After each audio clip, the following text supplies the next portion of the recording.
dan rupanya kalian sehat semua dan semoga kita selalu diberi kesehatan agar bisa masuk sekolah setiap hari. Nah, sebelum memulai pembelajaran, alangkah baiknya kita berdoa terlebih dahulu. Berdoa dipimpin oleh ketua kelas. Berdoa mulai. Berdoa selesai. Amin. Nah, sebelum itu Ibu akan presensi terlebih dahulu. Jadi presensi kita hari ini sambil bernyanyi ya. Ya, Bu. Anak kelas 5 mana suaranya? Iya, oh. Tengok kanan dan kirinya. Iya, oh. Adakah kursi tak berpenghuni? Iya, oh. Nah, jadi apakah ada yang tidak masuk hari ini? Iya. Alhamdulillah hari ini tidak ada yang tidak masuk. Nah, selanjutnya kita akan menyanyikan lagu Indonesia Raya untuk menumbuhkan rasa semangat dan rasa cinta tanah air kita. Silakan berdiri terlebih dahulu ya anak.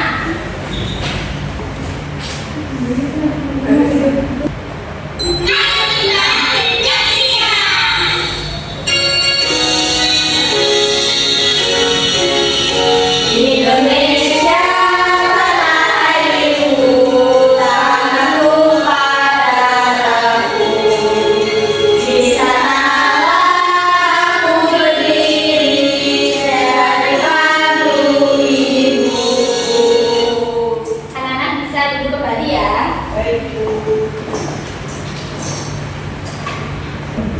Nah, anak-anak, kita kan kemarin sudah belajar mengenai komponen ekosistem. Nah, sekarang Ibu mau bertanya, apa sih yang dibutuhkan ikan ketika hidup di air? Saya, Bu. Ya, apa maksudnya? Oksigen. Saya, Bu. Ya, air yang bersih, Ya. Ya. Saya, Bu, makanan dari ekosistem air tersebut. Ya, benar. Jadi, jawaban kalian itu benar semua ya. Jadi, yang dibutuhkan ikan itu ada oksigen, air yang bersih, dan makanan dari ekosistem itu. Nah, apakah kalian tahu apa yang terjadi pada ikan jika air di sungai itu kotor? Ikannya mati. Mati. Ya, benar. Jadi, ikannya bisa mati. Nah, selanjutnya kalau kegiatan manusia yang bisa mencemari lingkungan air itu apa? Buang sampah sembarangan, Bu. Ya. Penggunaan pupuk yang berlebihan. Nah, ya benar. Jadi salah satunya adalah membuang sampah sembarangan dan penggunaan pupuk yang secara berlebihan. Nah, selanjutnya kita akan mempelajari lebih mendalam mengenai hubungan antara makhluk hidup dan keseimbangan ekosistem. Nah, jadi tujuannya itu yang pertama, kalian bisa mengidentifikasi komponen biotik dan abiotik dalam suatu ekosistem. Nah, selanjutnya menjelaskan hubungan antara.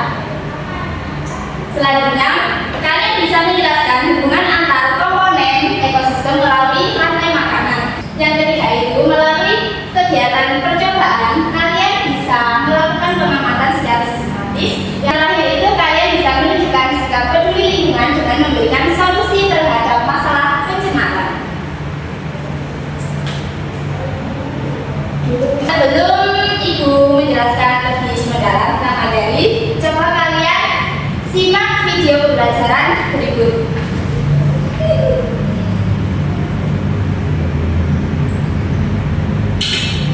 Pernahkah kamu mengunjungi sebuah hutan berwisata? Apa yang kamu lihat di sana? Kamu mungkin akan melihat barisan pepohonan yang lebat, pohon yang tumbuh merambat, rumput atau semak belukar. Ada juga hewan yang berjalan di darat dan udara seperti burung, serangga, dan masih banyak lainnya. Bukan hanya itu, di hutan juga pasti ada tanah, udara, air, dan cahaya matahari. Semua itu adalah bagian dari ekosistem hutan. Apa sih ekosistem itu? Ekosistem adalah kumpulan makhluk hidup atau biotik dan benda-benda hidup atau abiotik yang saling berinteraksi dan bergantung satu sama lain. Komponen biotik adalah manusia, hewan, tumbuhan, dan berbagai mikroorganisme yang tidak terlihat. Sedangkan komponen abiotik adalah cahaya matahari, air, udara, bebatuan, dan tanah. Komponen biotik tersusun dari individu, populasi, dan komunitas. Individu adalah makhluk hidup tunggal, misalnya seekor ikan. Populasi adalah kumpulan individu yang sejenis, misalnya populasi ikan. Komunitas adalah kumpulan populasi yang hidup di suatu tempat, misalnya dalam suatu kolam dan populasi ikan. Populasi Sekarang amati lagi video yang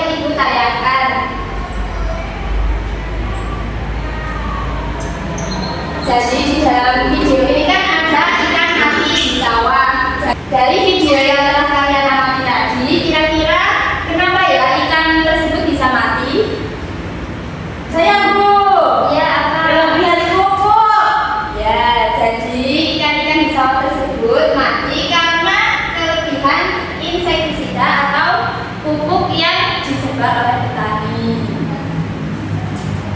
Di sini apa ada yang tahu apa itu ekosistem? Tidak. Jadi ekosistem adalah tempat hidup di mana semua makhluk hidup bisa berupa tumbuhan, hewan, dan mikroorganisme serta benda-benda tak hidup seperti air, tanah, udara saling berinteraksi. Nah, komponen utama dalam ekosistem itu ada dua. Yang pertama komponen biotik dan yang kedua ada komponen abiotik. Jadi komponen biotik itu adalah komponen yang hidup bisa berupa tumbuhan, hewan, dan mikroorganisme. Sedangkan komponen abiotik itu adalah komponen yang tidak hidup atau komponen mati. Contohnya itu seperti udara, tanah, dan air. Selanjutnya itu ada contoh ekosistem di sekitar kita. Jadi yang pertama itu ada hutan. Jadi hutan itu rumah bagi banyak pohon, burung, dan binatang. Yang kedua itu ada sungai. Jadi sungai itu adalah tempat hidup ikan, tumbuhan air, dan ekosistem yang ada di air tersebut. Yang terakhir itu ada sawah. Jadi sawah itu tempat petani untuk menanam tanaman yang menjadi sumber makanan. Nah, selanjutnya itu ada hubungan antara makhluk hidup dan ekosistem. Jadi, setiap bagian dalam ekosistem saling mendukung agar alam tetap seimbang, seperti tumbuhan yang menghasilkan oksigen untuk hewan, sementara hewan menghasilkan karbon dioksida yang digunakan oleh tumbuhan. Nah, itu ada contoh gambar rantai makanan. Nah, yang pertama itu ada produsen. Jadi produsen itu berupa tumbuhan yang bisa menghasilkan makanan sendiri. Nah, selanjutnya itu ada konsumen satu. Jadi konsumen satu itu memakan produsen. Satu itu memakan tumbuhan, tapi tidak menutup kemungkinan konsumen satu itu hanya memakan tumbuhan, tapi bisa juga memakan segala. Soalnya kan ini ada tikus ya. Tikus kan nggak hanya memakan tanaman aja, tapi bisa memakan kayak hewan-hewan juga. Selanjutnya itu ada konsumen dua, yaitu berupa ular. Nah, ular itu kan termasuk karnivora, jadi memakan konsumen satu. Nah, jadi yang ketiga itu ada konsumen tiga atau konsumen terakhir, yaitu ada burung elang yang memakan konsumen dua. Nah, yang terakhir itu ada pengurai. Jadi pengurai itu menguraikan konsumen tiga jika sudah mati. Iya. Ya, kalau di sawah saya itu yang dimakan ular itu kodok, bukan tikus. Oh iya, karena kata kan juga termasuk konsumen satu. Jadi kata ini juga memakan serangga-serangga kecil yang ada di tanaman.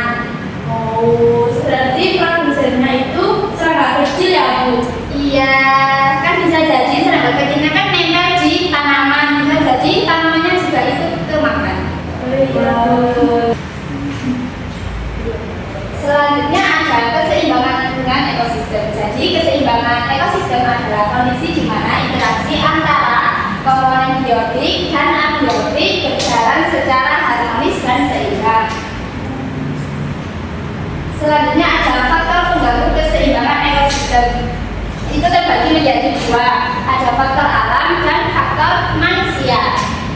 Nah, faktor alam itu salah satunya adalah gunung meletus, banjir, dan tsunami. Sedangkan faktor manusia bisa penebangan liar, pencemaran, dan penggunaan pupuk anorganik yang berlebihan.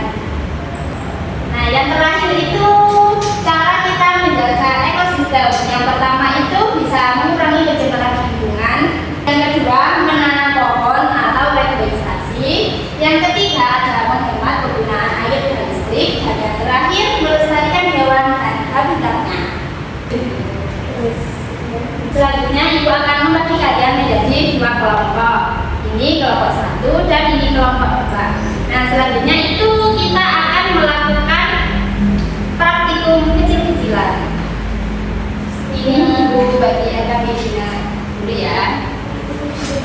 Jadi sebelumnya ibu akan bagi terlebih dahulu bahan-bahan untuk prakteknya. Ini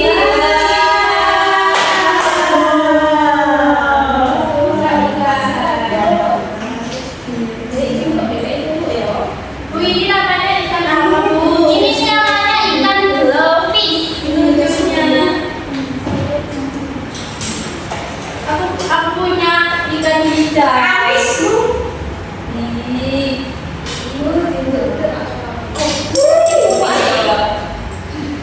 Selanjutnya ibu akan menjelaskan cara pengerjaan KKP-nya.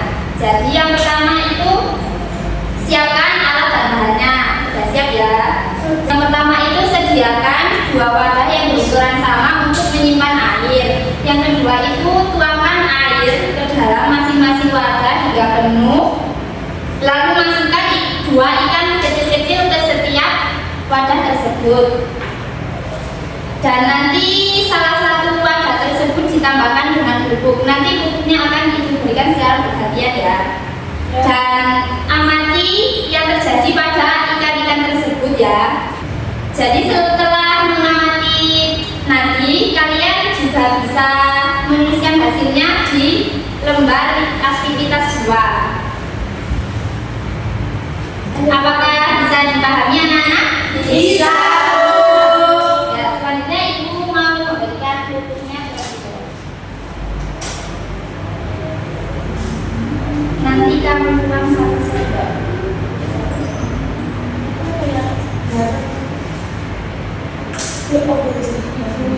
Ya, ya di salah satunya.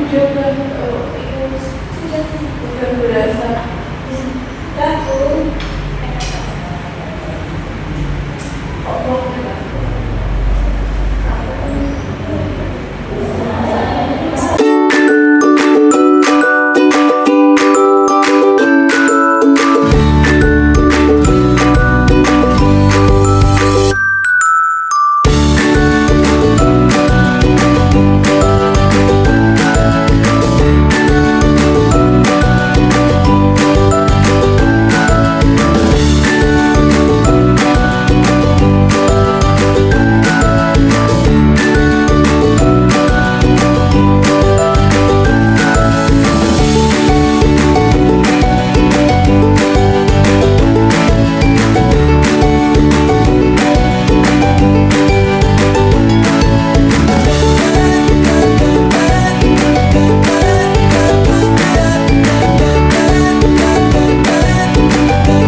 Nah, jadi kalau kita setelah melakukan percobaan tadi dan mengamati, kita akan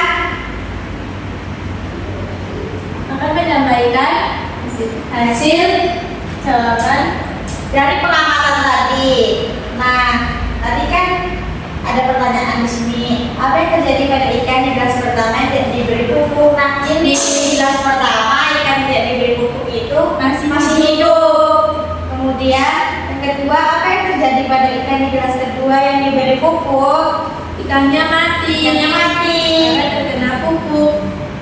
Kemudian yang ketiga, sebutkan beberapa kegiatan manusia lainnya yang dapat mengganggu ekosistem minimal 3. Jadi kita menjawab yang pertama itu Pemberian pupuk berlebih. terus ada membuang sampah sembarangan. Terus yang terakhir, menebang pohon sembarangan. Terus yang keempat, bagaimana pengaruh adanya pupuk secara langsung kepada ikan atau hewan air lainnya? Akan mati karena keracunan ikannya. Iya.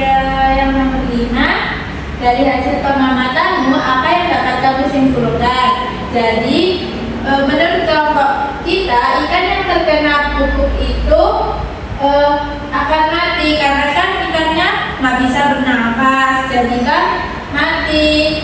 Kemudian ikan yang tidak diberi pupuk itu akan tetap hidup karena airnya kan masih bersih. Terus ikannya bisa bernafas dengan baik karena airnya bersih. Seperti itu. Wah, bagus sekali ya jawaban dari kelompok 2. Beri tepuk tangan. Kelompok 2 bisa duduk kembali. Nah, apakah ada tanggapan atau jawaban yang berbeda dari kelompok 1? Sama Bu. Wah, benar ya. Dari jawaban kalian itu sama semua ya. Jadi yang tidak diberi pupuk itu ikannya akan tetap hidup karena airnya masih bersih dan tidak tercemar. Nah, yang diberi pupuk tadi ikannya itu langsung mati karena kan airnya sudah tercemar. Nah, jadi penggunaan pupuk yang berlebihan itu juga bisa mengakibatkan kerusakan pada ekosistem. Siapa yang mau menyimpulkan kegiatan pembelajaran hari ini? Oh ya, Mbak Inas, apa langsung dari situ aja Mbak Bapak? Ya, jadi tadi kita tuh belajar mengenai ekosistem. Ekosistem itu terdiri dari komponen biotik dan abiotik. Komponen biotik itu ada manusia, hewan, tumbuhan, kemudian ada yang abiotik itu ada air, udara, cahaya matahari. Kemudian tadi kita belajar mengenai ekosistem. Ekosistem itu ada yang namanya produsen, konsumen 1, konsumen 2, konsumen 3, dan pengolahan. Seperti itu. Ya, beri tepuk tangan.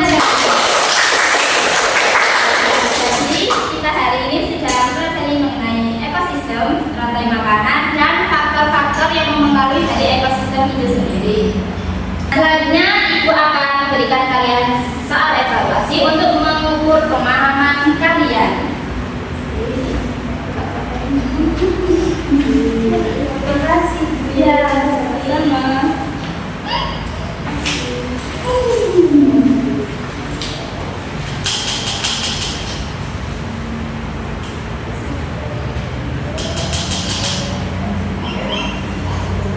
Apa sudah selesai anak-anak? Sudah, Bu.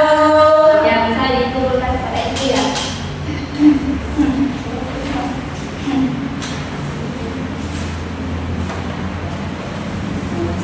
Nah, menurut kalian apa yang menarik dari pembelajaran hari ini?